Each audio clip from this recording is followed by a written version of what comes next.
You're listening to the Veteran Etc. podcast, as there's always more to be said about a veteran. Join your host, Mike Kim, a veteran, ex-monk, seasoned war trauma therapist, and writer, as he shares his years of research in veteran readjustment culture and the meaning of warrior life. Now, here's your host, Mike Kim.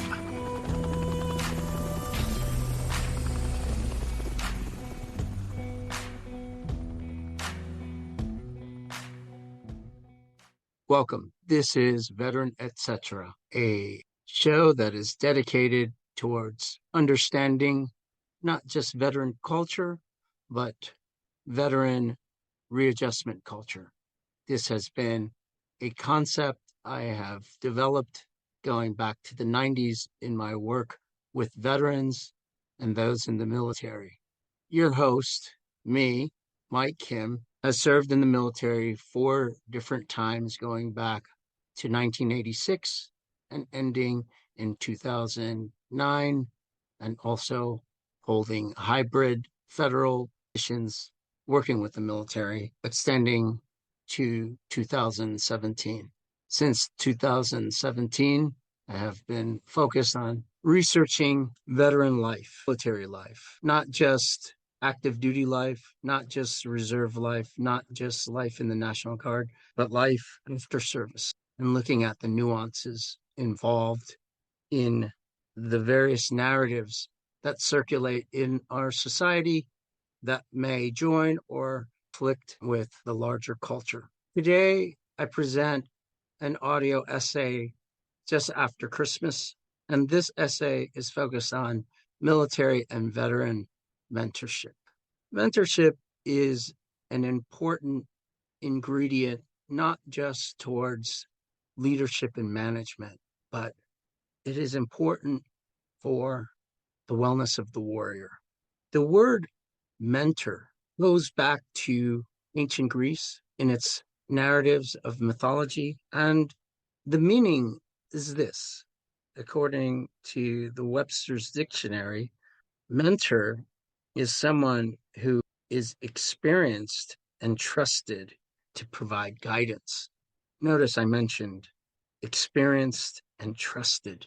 I think in our days in and out of uniform, we've experienced hardships as well as moments of glory. We've also experienced sad moments. Today, I focus on mentorship because I think it's one of those things that can be useful as we approach 2023. And maybe we can ask ourselves, how can we be good mentors to others? And how have we been mentored in our lives? And maybe we can identify the mentors who've influenced us. But now let me go back to ancient Greece. And we find that mentorship is connected to a mythological character by the name of Mentor. Mentor was the guide to Odysseus' son. Odysseus went on his journey. He left his family, his wife Penelope, and his children. And it was in Odysseus to leave Telemachus' son to mentor, a trusted and experienced friend.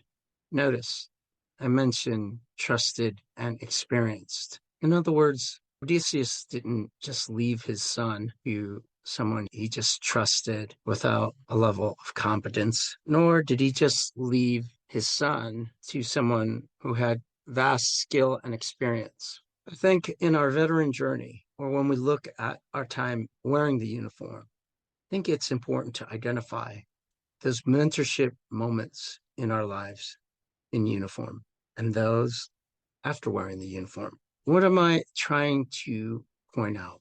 I'm trying to point out that while you have yourself, even with the greatest will, the greatest smarts, the greatest experience, even with buddies who are around you and have great experience and those who can be trusted, let us go deeper and see who are those close to us willing to provide trusted and experienced guidance.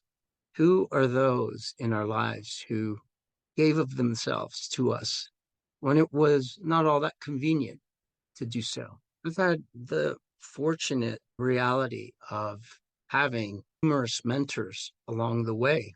I can't name all of them, but some do stand out. One in particular is Pedro Munoz Dones. I had met Pedro as a young Coast Guard officer. He was part of my direct commission officer class in 1990. Pedro changed my life because he was also an officer who was older than most of the class. He had already been a Marine Corps officer and also graduated from a distinguished senior military college. He graduated from Texas A&M and was part of their Corps of Cadets. He was fit, he was skilled, he was experienced, and he had the demeanor of an ideal officer. Everyone in our class admired him. After we completed the brief course, we went to our assignments. At that time, my mother was dying of cancer, and so the Coast Guard had given me a humanitarian assignment in Florida to be with her as she died. In that experience, I was alone because there were no junior officers in my unit. I had experienced a certain level of loneliness as I was grieving the death of my mother. And in that, periodically, I would hear from Pedro, and he would share with me great advice. He was also coming from a place where he had experienced friction from his command. I experienced a lot of friction as well as some other classmates of mine, some other classmates from Norwich in particular, August Buhalis. I'm not sure about other Norwich personnel, but I know others had done really well in the Coast Guard, and bravo to them. But I also noticed others who, like me and Pedro, had struggled with their commands. And these were personnel who were accomplished prior to arriving to the Coast Guard. They were from Army infantry units, Marine Corps infantry units. They were warriors.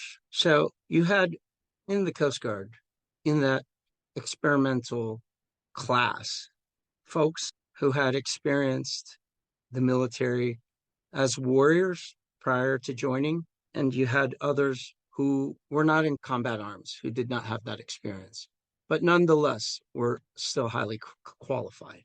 I think that throughout the years, looking back at that experience, I can honestly say that being mentored by Pedro and others, especially when I rejoined the military during the War on Terror, and then when I was in my hybrid position working with the military, I came across different people who resembled the spirit of Pedro. And what was in that spirit? There was a giving that was free, that was expansive, that was deep. And it's quite ironic because Pedro and we've always admired the warrior life, and we knew we couldn't find that in the Coast Guard. And after time out of the Coast Guard, we both rejoined the military, but we rejoined to be warriors again. And I can honestly say that all of those transitions can be looked upon as taking in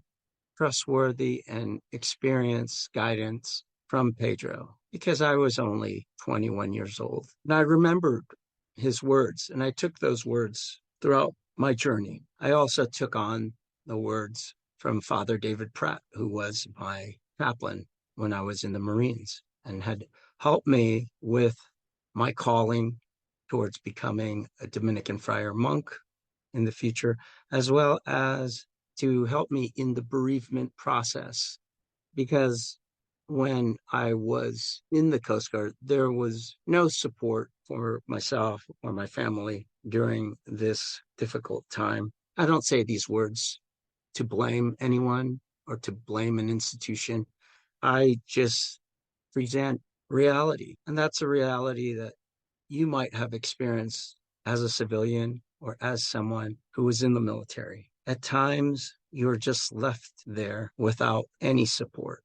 And I would say that though I can mention many names, I go back to Pedro because I was swimming in dark waters, and it was important to hear his words. It was important to keep my head up. And it also gave me the courage to pursue a whistleblower while I was in uniform.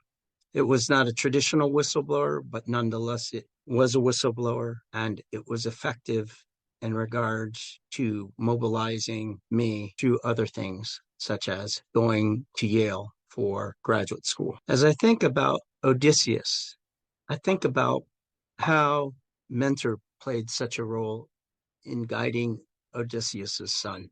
I think about my son in the future. And as a father, I wonder how much of a good mentor I am. I know that Lance Armstrong did not have a strong father figure, and he relied much on Jeffrey Spencer, Dr. Jeffrey Spencer, as a mentor. And if you look at Dr. Spencer's life, you see that he himself came from a broken home and did not have a father present to help him. My father offered some mentorship my youth while being abandoned at a distance. I did receive mentorship from him, and that was helpful. And so I guess the calling for all of us is to try to find mentorship in many different ways. Ideally, as Jeff Spencer would say, find a corner man. And what is a corner man? Corner man in boxing is that person who's not fixing the cuts. He's not gauging your cardio levels. He's ultimately giving you a certain sense of wisdom in the ring as you're facing your opponent.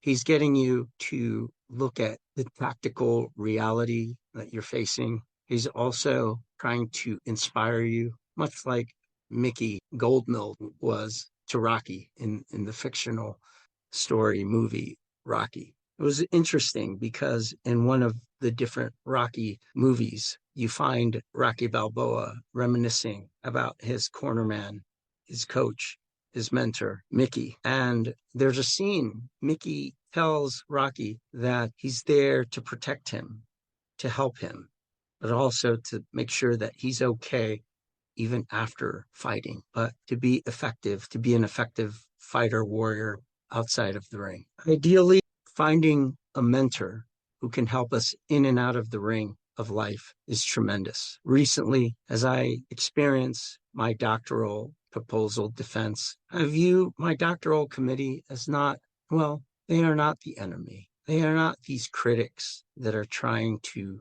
look down on my research. My committee served me by giving me candid, trusted, and experienced guidance about the research journey. And it was touching for me to receive that. When I think about my work with veterans, I feel that outside of being a war trauma therapist and also director of the largest VA war trauma outpatient program in New York City, I took on the role of being a mentor, not just to the veterans who walked into my site, but to my clinical staff and to the administrative staff. I felt that my mission was to provide as much trusted and experienced guidance to those trying to accomplish the mission that I gave them, that I was also a part of. And that was to heal veterans from war, as well as active duty members from the unseen wounds and injuries of war. And so I ask you, as you end 2022 and you pursue 2023, where have you been mentored in your life? This isn't an issue of wearing a uniform or not, though I stress the uniform because mentorship, when it comes to the military, is so important. Why? Because it involves the lives of human beings. Errors can mean deaths. And that's why there is a call for a higher level of ethics. And I believe that through mentorship, the military can improve. Veteran services can improve through mentorship. It's not just about medicine, medication, and treatment, but I believe mentorship is something important that's missing in a lot that has been going on today in the military and in the world of veteran affairs. So who have been those mentors in your life? How have you been a good mentor to others? And what are you doing to sharpen your skills, to sharpen your virtue, because it's not an issue of just skills. It's an issue of the inner life of virtue as to how you present yourself towards those who you mentor. I wonder if folks like Tiger Woods or Bill Clinton or Donald Trump and others who have had these broken experiences with mass media, I wonder how much mentorship they've received. I also have to question, how open are they towards mentorship? I feel that General Milley gets a lot of criticism for how he's leading and managing the military at this time. But as I look at his life and the way he communicates to military personnel and civilians and to Congress and to the commander-in-chief, I sense that he is one who mentors effectively, and I see a person who is open to mentorship. Remember, in the 70s, the Navy went through a huge transition, as well as the Marine Corps, in regards to race relations. Many criticized Admiral Zumwalt for laying down policies that opened the military up towards bridging the gap of racism between white, black, and others in the military. If we look back at the different changes that he pursued, for example, he opened up in the Navy all the jobs, the rates, the military occupational specialties.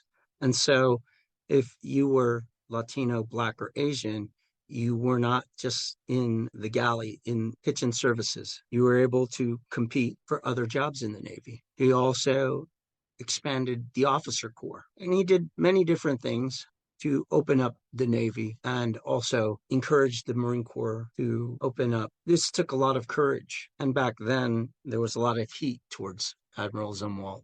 But now, objectively, we can see that he was on the right side of history, and he took on the experience and trusted advice of others, because at that time it was the Vietnam War, and there was a lot of rebellion in the ranks, very similar to the samurai rebellions going back to ancient Japan. And we did not, in our country, experience a violent rebellion. And that shows the power of our democracy. Whether it's an issue of race or an issue involving the military budget, for example, looking at the money involved in funding the F-35 jet fighter project, or nuclear weapons, or manpower in the military, we're looking at many different issues where we've got to be open to trusted and experienced mentors. If it comes down to veteran readjustment, it's important that we look at those who made a change and who mentored others effectively, like Senator Max Cleland, who set the stage when he was Secretary of the VA to change the ways of the VA to serve veterans, starting with Vietnam veterans during the 80s. And that has continued. The VA has not been perfect, but in many ways, we can say that the VA, much like the military, is part of that experiment in democracy, in American democracy. And I wonder if mentorship is also a part of that experience, as well as the great American experiment of democracy.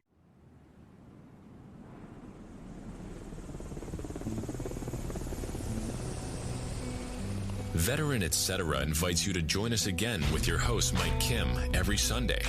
If the content from this podcast is informative to you, please share the podcast with others. Give a like and or post something you learned from the episode on social media. If interested in other truly informative podcasts like Veteran Etc., check out cominghomewell.com for a listing of other veteran-based podcasts. Thank you for tuning in.